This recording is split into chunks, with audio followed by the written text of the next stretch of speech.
नमस्कार दोस्तों, आप सभी को मेरा YouTube चैनल अमित रीड्स में एक बार फिर से स्वागत है।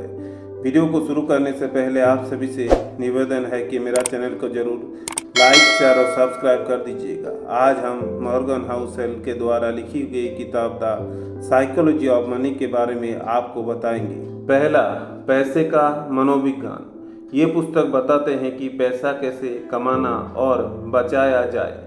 ये समझाना चाहते हैं कि आर्थिक सफलता ज्ञान पर नहीं बल्कि अपने पैसे के प्रति व्यवहार पर निर्भर करती है। उदाहरण के लिए, एक तकनीकी कार्यकारी शिक्षा और ज्ञान के बावजूद दिवालिया हो सकता है, जबकि एक साधारण सफाई कर्मचारी समझदारी से निवेश कर करोड़पति बन सकता है। दूसरा, भाग्य और जोखिम।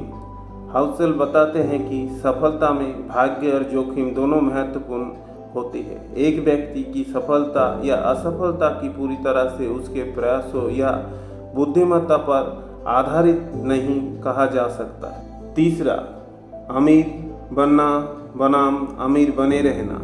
धन कमाने के बावजूद उसे बनाए रखने भी महत्वपूर्ण है। कई लोग अमीर तो बन जाते हैं, लेकिन वे अपनी संपत्ति को संभाल नहीं पाते। इसके पीछे कारण ये है कि वे पैसे के सही तरीके से निवेश और प्रबंधन करना नहीं जानते। चौथा, रिस्क लेना। अमीर बनने के लिए जोखिम उठाना जरूरी है। यदि आप अपने आरामदायक क्षेत्र से बाहर नहीं निकलते तो आर्थिक सफलता पाना मुश्किल है।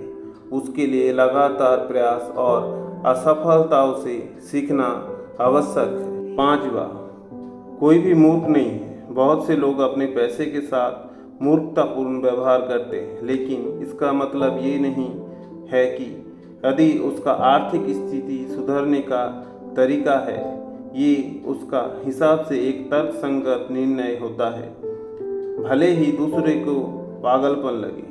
6, लंबे समय के लिए सोचिए। धन संचय के लिए लंबी अवधि के निवेश और समझदारी से खर्च का महत्वपूर्ण है। लंबी अवधि के लिए स्टॉक में निवेश करना या एक स्थिर व्यवसाय शुरू करना वित्तीय सफलता की ओर ले जा सकता है। ये सुनिश्चित करना है कि आप समय के साथ धन का संचय कर सकते हैं। 7, बचत का आदत। बचत एक बहुत ही महत्वपूर्ण आदत है। ये हमें भविष्य की अनिश्चितता के लिए तैयार करती है और आर्थिक स्थिरता प्रदान करता है। 8, निवेश का धैर्य। निवेश में धैर्य बहुत ही महत्वपूर्ण है। बाजार की अस्थिरताओं से घबराकर गलत फैसले लेने से बचना चाहिए और लंबे समय तक निवेशित रहना चाहिए। 9, खर्च की प्राथमिकताओं। हमें अपनी खर्च की प्राथमिकता देनी चाहिए। गैर जरूरी खर्च से